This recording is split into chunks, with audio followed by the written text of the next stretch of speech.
This is your life, and it's ending 1 minute at a time. Welcome to the Stop and Listen podcast. I am your host, Jamie, and I'm not wearing any pants. Afraid I did something bad when the shooting started in my pants. It feels like a long time. I've been doing this podcast for 7 months. Soon. 7 months. I recorded an episode last weekend about all the shenanigans and everything that happened at the Libertarian Convention. And didn't get it up by the time Trump was convicted. So it's like, you know. So I'm going to touch on a little bit of that. And I'm not just going to sit there and wail about Trump being convicted. I'm shocked. I don't think so. All the but we're experts sure going to respect your hunch. said, yeah, it's almost certainly going to happen in New York. I still thought, how can is no one have any standards? Like, I will never go to New York in my life. Never. Under any circumstances will I ever go to the state of New York. And that guy from CNN, Zakaria, said, like, well, you know, he said a few weeks ago, he's like, yeah, I mean, if this was Donald Trump, this wouldn't be happening. I don't care. Be careful where you spend your money, folks. Be on products or states or cities themselves. This is crazy. Did someone say crazy? But anyway, my intention is to. I'm going to record this for a few minutes. I'm going to sit down. I'm going to edit it, and then post it. All in one go around. Usually I would record it, and then I would get around to editing it, and get around to posting it. I need to be tight. I need to be disciplined. I need to get all this done in one go around. Bam, upload, and move on with my life. Because I have not been recording with enough intensity. I've been a little burnt out. Just constantly trying to think of, not necessarily think of content, but just putting stuff out there, and it's got to be efficient. It's got to be smooth, and we'll see if this helps. I'm gonna do it all in one go around, and maybe keep this video short. Well, you're wrong. So Donald Trump was convicted of all felonies, and then I've had friends like Trump supporters like, yeah, but he raised $52 million in a day. Doesn't matter. Are independents still going to vote for him? Because he was up by like 0.1% in Wisconsin. That's insane. Now, these were polls without Bobby Kennedy. So when he's injected into it, maybe Trump just walks away with it.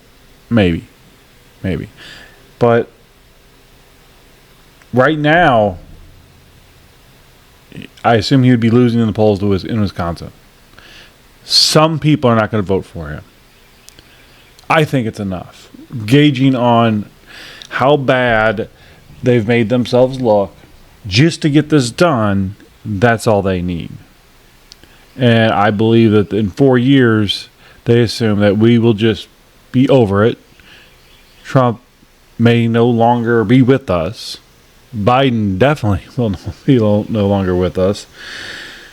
And then we can get back to business as usual. They just had to do this.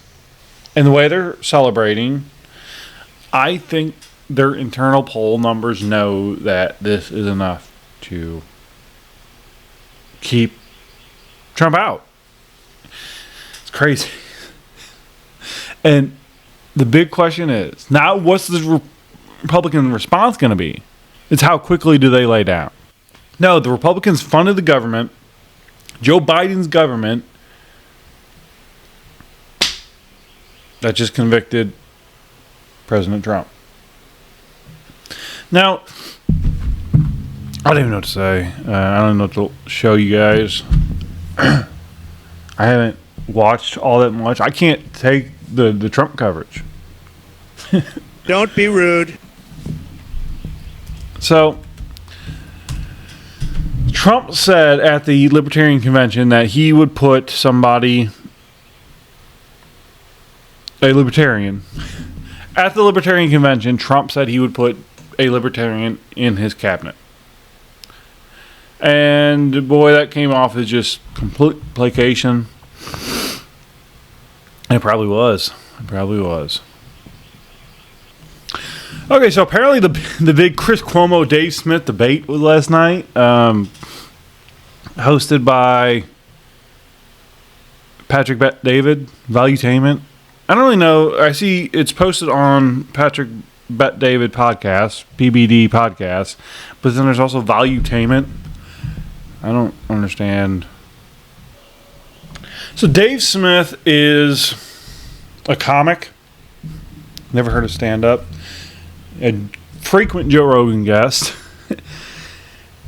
He has his own podcast, and he's like a predominant libertarian. Basically, it's like Ron Paul is their god, and Dave Smith is like their top guy. And for some reason, he didn't run for the presidential nomination of the Libertarian Party. He said he couldn't. And when I heard that, I was like, well, is that because he doesn't want to run against Trump? I mean, he's not a Trump fan. Dirty, rotten traitor. So it looks like he's comedian first, and then got involved in the Libertarian Party. Awesome. He doesn't need to be a lawyer first, and then a politician, and then that seems how it always goes. People say that AOC is unqualified to be in her position, and that is bullshit. She is a House of Representatives. Whoever that district wants to vote to represent her is how it should be. We need diversity of thought. We need diversity of background in our political system. And if the Democrats want to put AOC out there, by all means, the Republicans shouldn't worry about who they're putting out there. But anyway. Okay, nothing interesting on Dave. Let's see what he said on this interview. I don't even know what this is. Services recently appeared at a Libertarian convention where former President Donald Trump actually spoke and was booed on the stage. So let's take a listen, and then we'll get Dave's reaction. Now, he was also cheered on the stage. So, they left that point out. Like I said, it's not important to breaking points. What is breaking points, hey? I mean, I'm not opposed to expanding my viewpoint. I mean, about as left-wing as I go is Megyn Kelly. And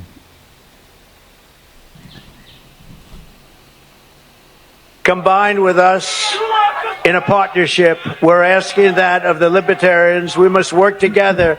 Combine with us. You have to combine with us. Really, that's good enough. That's kind of my point. We'll get back to this video and see what else is said. I'm going to edit this. It just happened out. I just readjusted. And you can see my bare legs. I ain't wearing underpants, but I've yet to get put on pants. Maybe that'll be my thing. I'll be like, maybe that'll be like my thing, my motivation. Like, hey, you want to put pants on for the day? Well, you better get your podcast recorded, edit it, and post it before you can put on pants. Maybe that'll be my rule. Party with pants? Brick, are you saying that there's a party in your pants and that I'm invited? We cannot give crooked Joe Biden 4 more years. We cannot give crooked Joe Biden 4 more years. Anyone can talk about defending freedom, but I've actually put everything on the line to resist these despots and these stuff.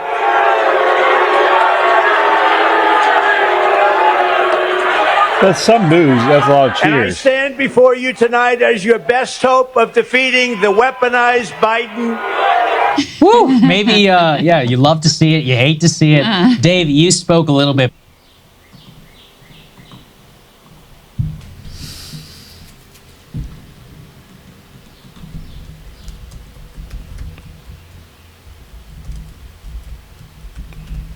I really, truly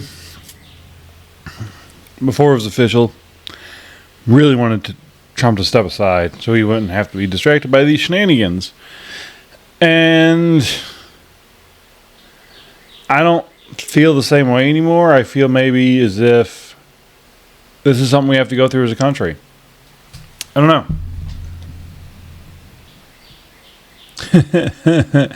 Trump's tone was a little threatening. So basically a public citizen, since a private citizen, because he's not going to get Secret Service, but the public citizen, Trump, was threatening. That's nearly 80-year-old man was very threatening with no power. So here's the whole speech. We're not going to watch it, but I want to hear him say that he wants to put a libertarian candidate in his administration. You know, it's an interesting question, isn't it? Angela, for that introduction. And I am truly honored to be invited here tonight as the first president in American history to address the Libertarian National Convention. Great honor.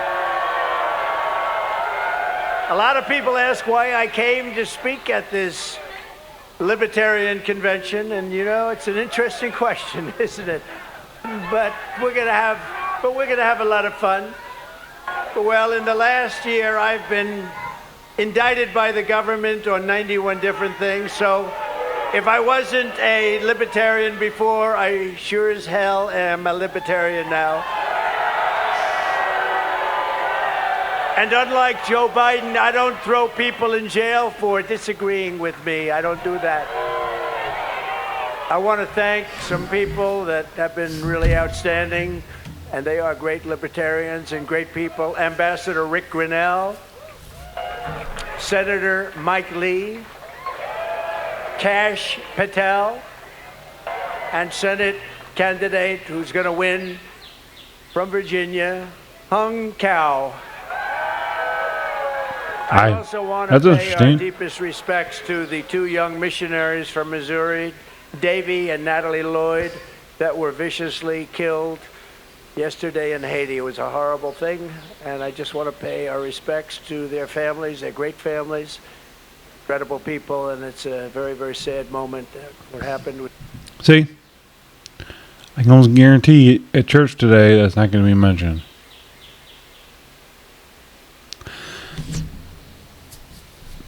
I get so upset when I think of the inaction of the church.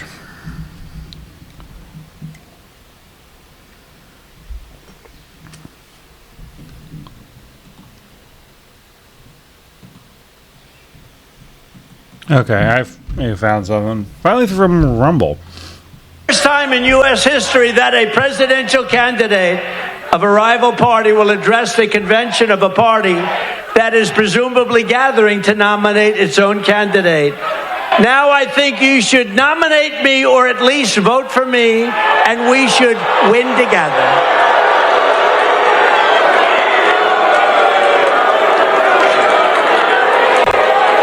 You heard those words. Nominate me or vote. Vote for me. Because the libertarians want to vote for me, and most of them will. And it's very important. Because we have to get rid of the worst president in history. And together we will. And without it, there's a risk that we could have 4 more years. We won't have a country left. So what is the purpose of the Libertarian Party getting 3%? What is the reason to take a chance of having this horrible president destroy our country, which he will do in far less than 4 years? It's not going to take 4 years.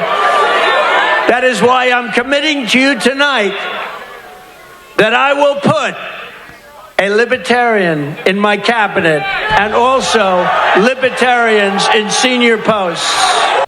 There we go. Okay. So, I guess that's what this episode's about. And that man, Dave Smith, Mr. Libertarian, what he could do for President Trump.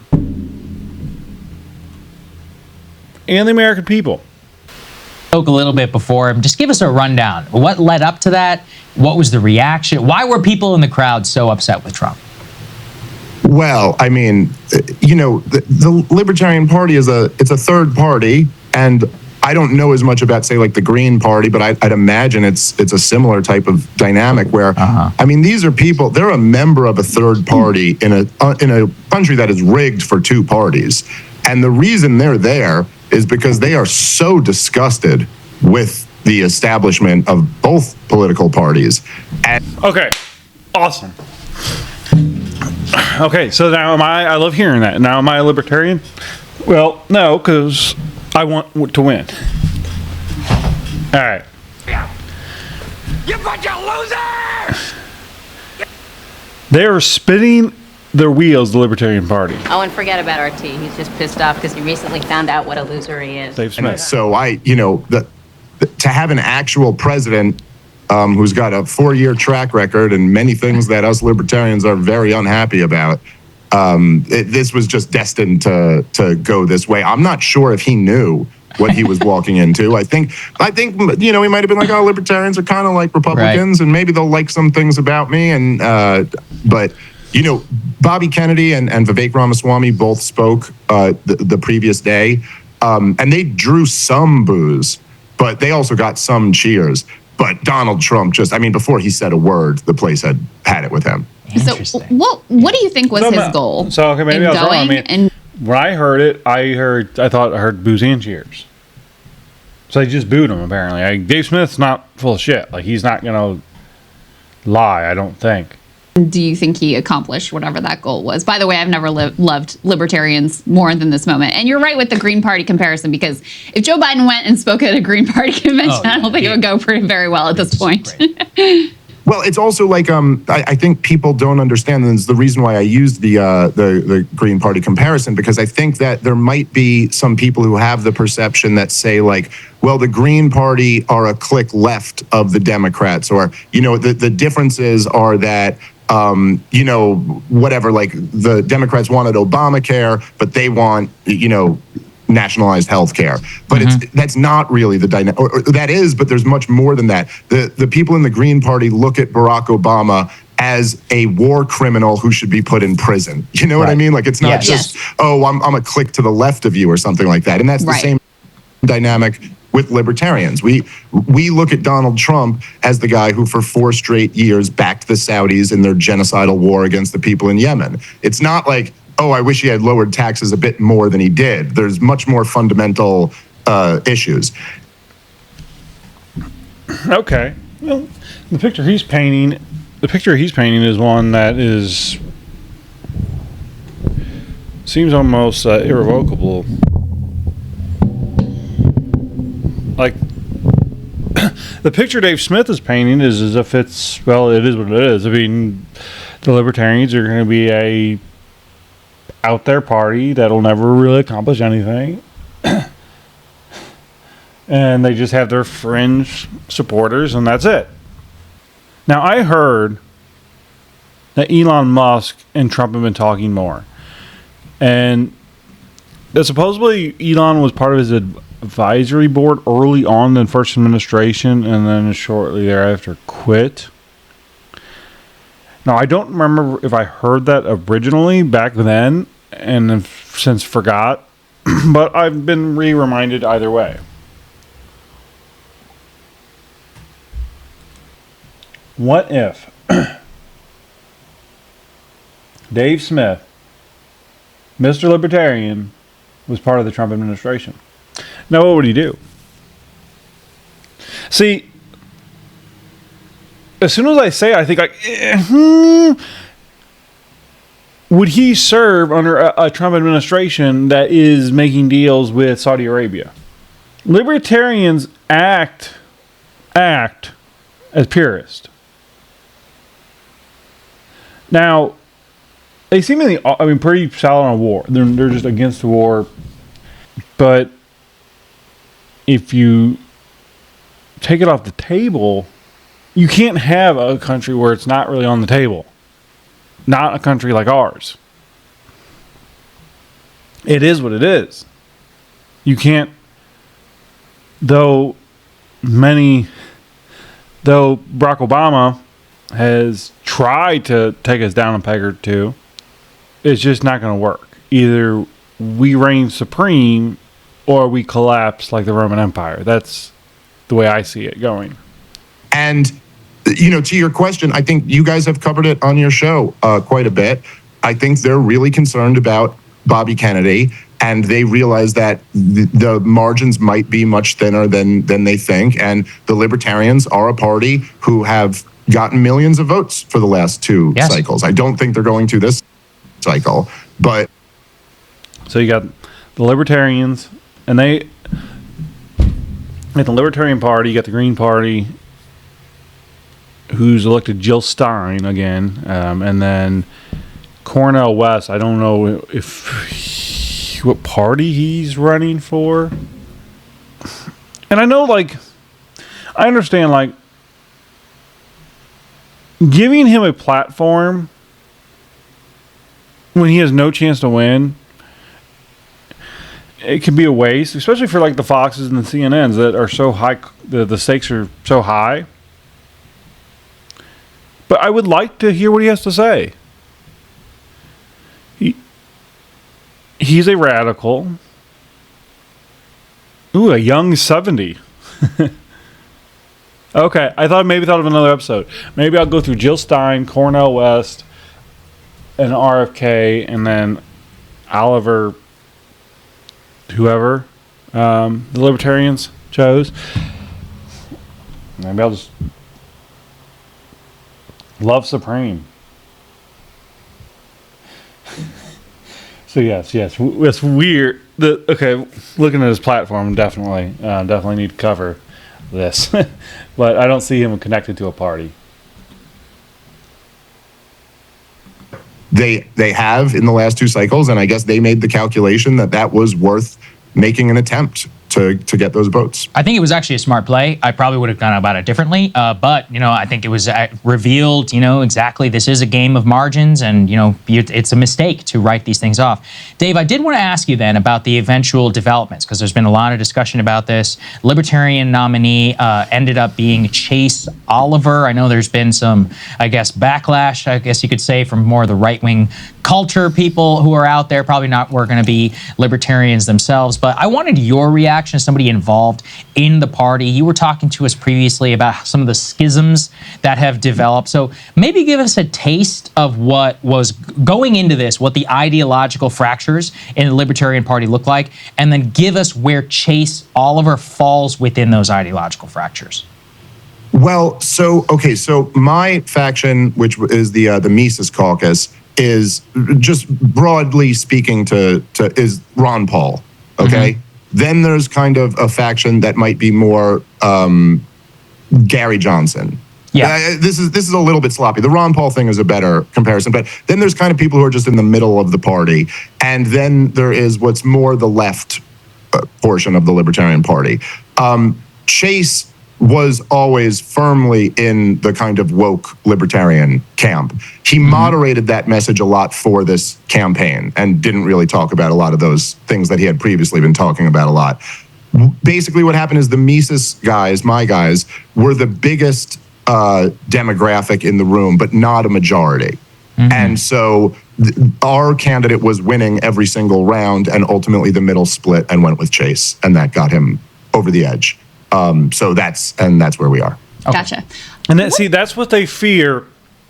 And a lot of people, the skeptics, that say we need a viable third party. That is what would happen in our country. So, in this, say the Libertarians, Chase Oliver, say that they could actually draw a significant amount. And then they get down to the day before the election. If they were more a viable party, Chase Oliver and Biden being on the left could split the vote and Trump would completely dominate. But if they got together and they said, listen, Chase Oliver said, hey, listen, we have to stop Trump. We have to stop him. So Libertarians, vote for me as vice president for Biden. He's getting rid of Kamala. That's actually what he should do. That actually would be genius. But that probably won't happen. Okay, so now that we've had Dave Smith kind of explain what happened, I don't really need to go any further. My point is the Libertarian Party, and there's been some talk of this, needs to, the Mises Caucus, as he referenced, the biggest faction there, but not the majority, should turn their backs on the Libertarian Party and join the Republican Party. And very importantly, win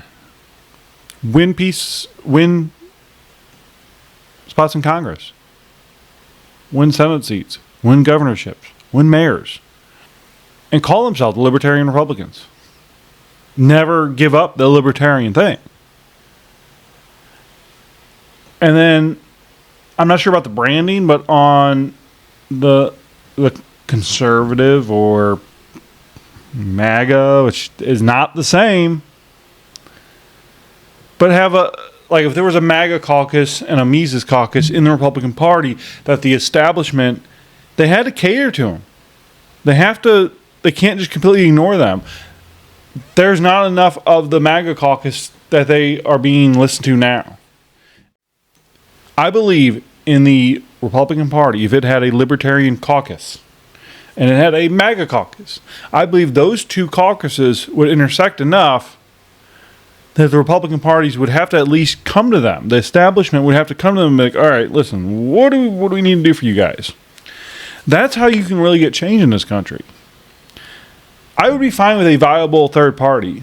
It'd be interesting, I guess. But right here, right now, this is what we need. We need libertarians. We need your mindset. Because millions of people think like you. Don't give up. Don't just, on your principles, stop losing on your principles. Join the Republican Party, keep your principles, and let's change it.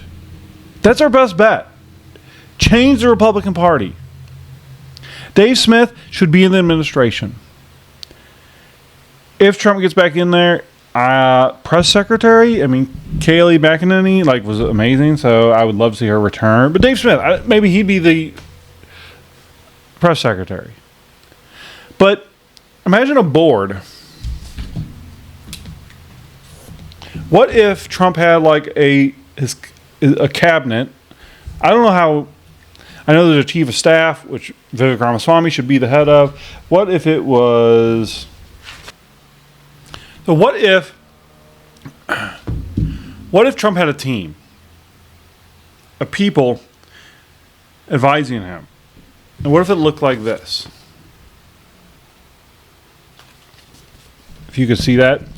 Dave Smith, Elon Musk, Vivek Ramaswamy, Tulsi Gabbard, Joe Manchin, and Ben Carson.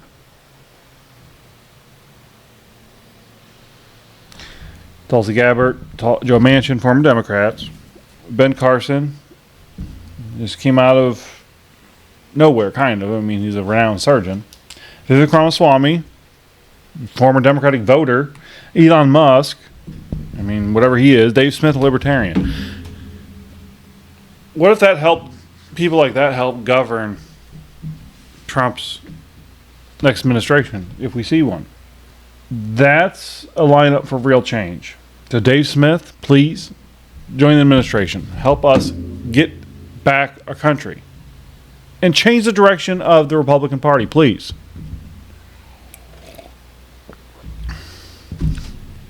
So Dave Smith, save us, help us. I don't know if we need it. We may not. But I don't care. If Trump could win in a landslide election by not gaining any support from the Libertarians or not including them in the administration, I would be okay with that, but I'd much rather have him do what he said. Include the Libertarians. Bring them on board.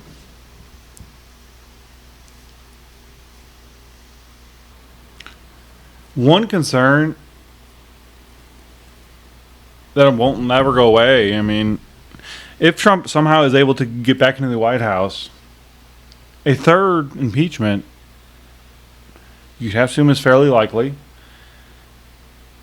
and you would think the chances that he will be removed from office would go up. I don't know. I think it's a real possibility. So I, myself, today, I'm going to start getting more involved in the Libertarian Party. I'm going to see if there's anything they do in Missouri. Never heard them. But I'm going to do my part. Let's do our part, folks. I'm going to tweet about it, talk to your friends. The Republican Party stood by while this happened to Trump.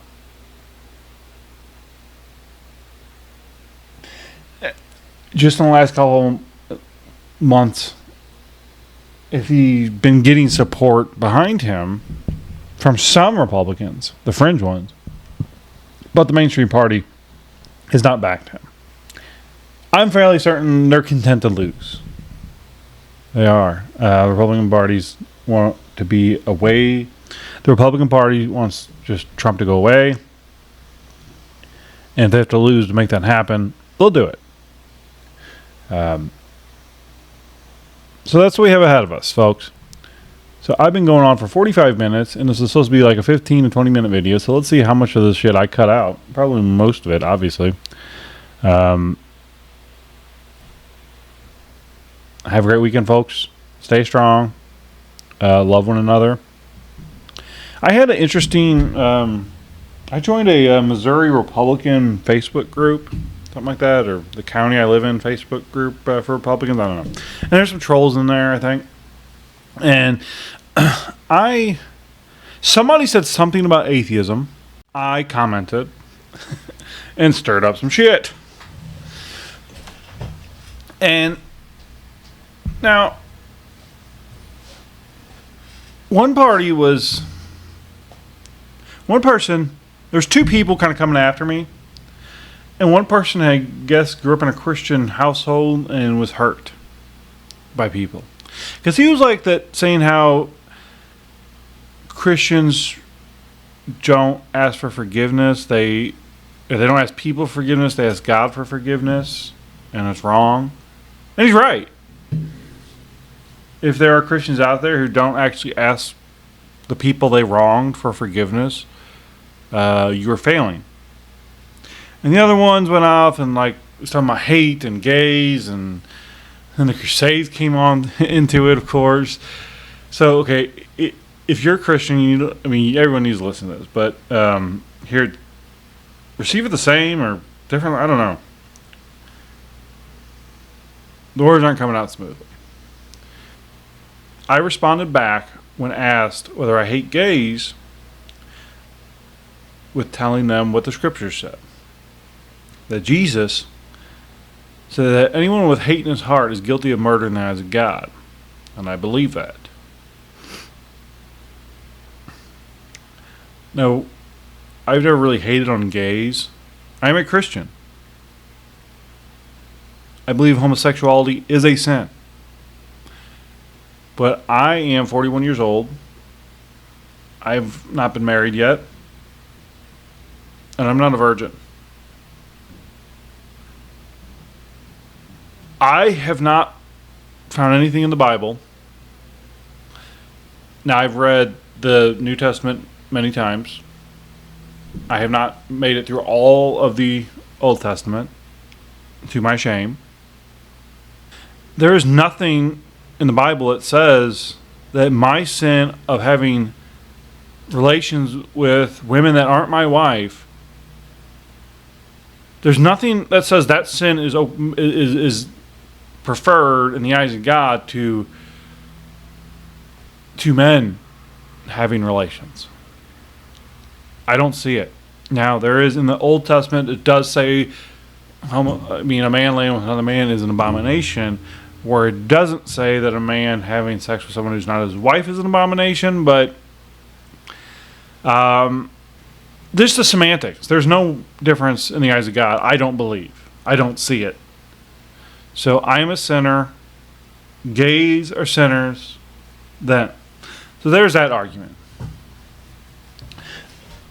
The Crusades, they love atheists or ex-Christians love to throw out the Crusades that they know shit about. That's all they know. The Crusades. Crusades. So they don't have a Christian Crusades. They don't have a third word. That's the end of the thought. Like the tongue's fucking sticking out. The Crusades? We love the Crusades. Listen. You may not know this if you haven't read the Bible. Now, the New Testament is not very long. Even if you don't believe in God, give it a read. Pretty good. Some books are better than the others. I like Luke. Luke's very good. Then when you get into towards the end of the Bible, you get a lot of Paul. And Paul was a little eccentric. I think he may have been a little bipolar. I don't know. But give it a read. But as far as the Crusades go, yeah, it happened. Yeah, they were killing in the name of God. They were using God's name in vain. That is what that commandment is about. So when these people that were going on Christian crusades centuries ago were going to do it anyway. They would have done it under a different name if it wasn't under the name of Christianity. Because there's nothing in the scriptures. Jesus does not say go on crusades. He says pick up a sword.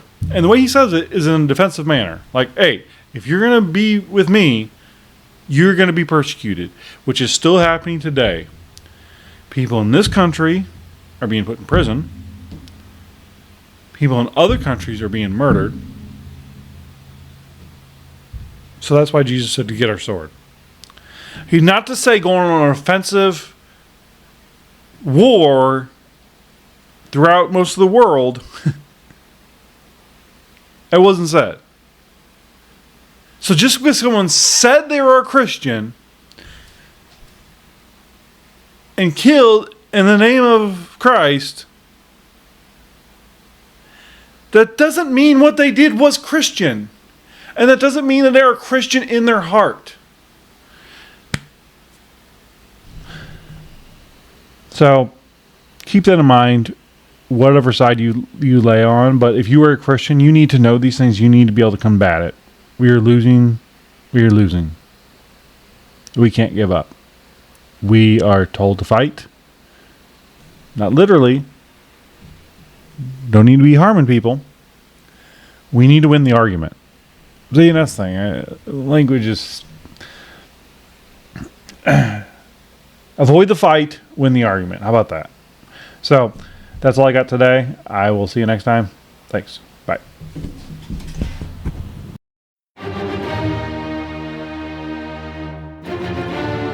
This is your life, and it's ending 1 minute at a time. This war stops now. End the war. Bring freedom to our people. No more tricks. No more lies. Only truth. This is where we hold them! This is where we fight!